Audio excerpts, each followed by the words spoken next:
Isang mapagpalang araw sa lahat. Ito naman si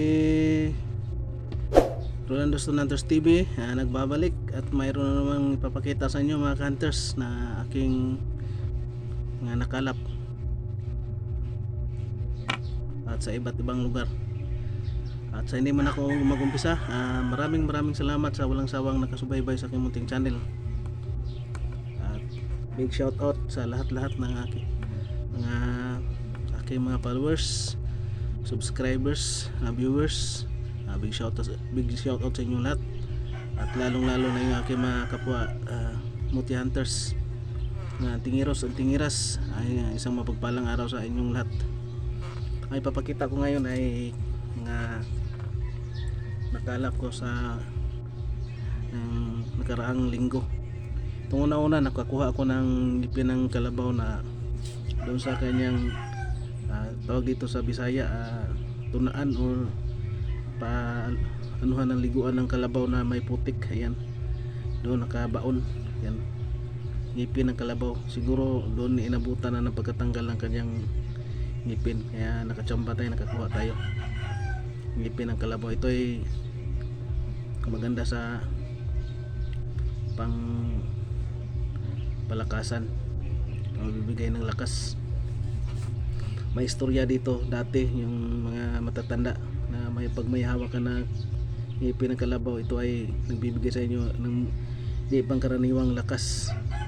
At yung may isang tao na may tangan nagdala ng ngipin ng kalabaw. At yung unang panahon ay uso pa yung bayanihan, yung ilipat yung bahay sa kabilang sa ibang lugar na buhat lang ng mga tao, wala pang ano noon,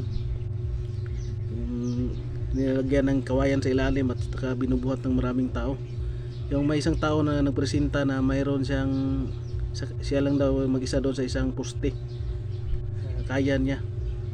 Kaya nagtaka yung mga kasama bakit nabuhat na yung isang poste samantala yung iba marami.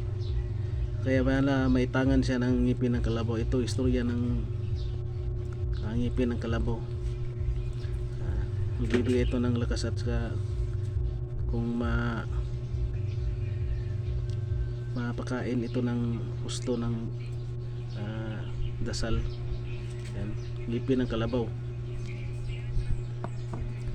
At yung pangalawa natin, yung paa na bato. Yan, bato na yan,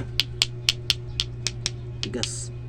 Pero nagtaka ako dito bakit yung mga ugat-ugat, napakaraming ugat-ugat. Ugis pa talaga yan,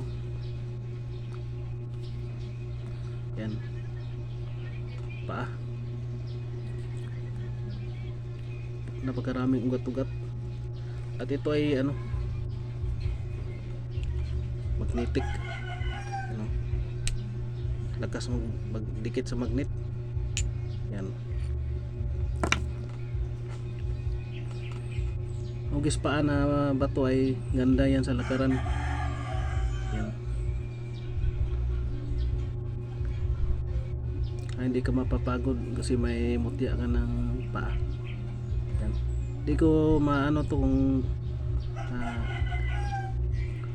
ano ba to ng kidlat, pero ito ay talaga yan, ang sunog. So, maraming mga ugat-ugat, parang may mga kuryente ng sa kanya. At saka ito ay kanan, mas maganda kanan. Yan, kanan yan.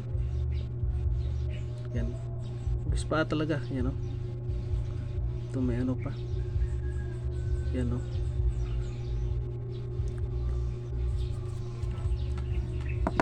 ugis kanan na pa. At ito yung matindi natin nakuha. Ito ay mutya ng bato, pusit na nagiging bato o squid. Yan, ang kanyang kung titingnan nyo buti yan ay pusit. Kaya giging bato na.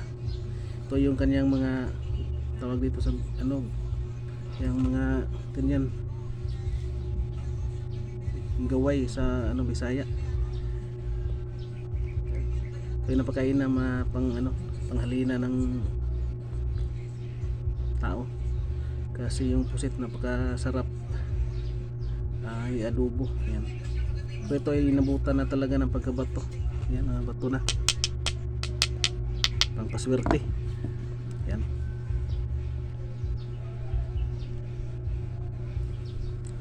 At maraming salamat sa lahat. At hindi tayo makalimot yung lahat ng mga mutya na ito, bato na ito, nakakaiba. Ito ay mga gabay lamang. At kung matindi yung paniniwala natin dito, ito ay nagbibigay din sa atin ng protection at swerte sa hanap buhay. At di tayo makalimot yung Panginoong Diyos pa rin pinaka makapangyarihan sa lahat. At di tayo makalimot sa pagdasal sa araw-araw at humingi sa Kanya ng pasalamat, kapatawaran sa lahat ng kasalanan.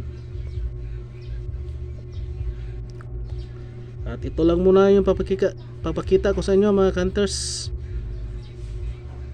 At maraming salamat at big shout out na lang sa lahat ng aking mga kaibigang multi hunters.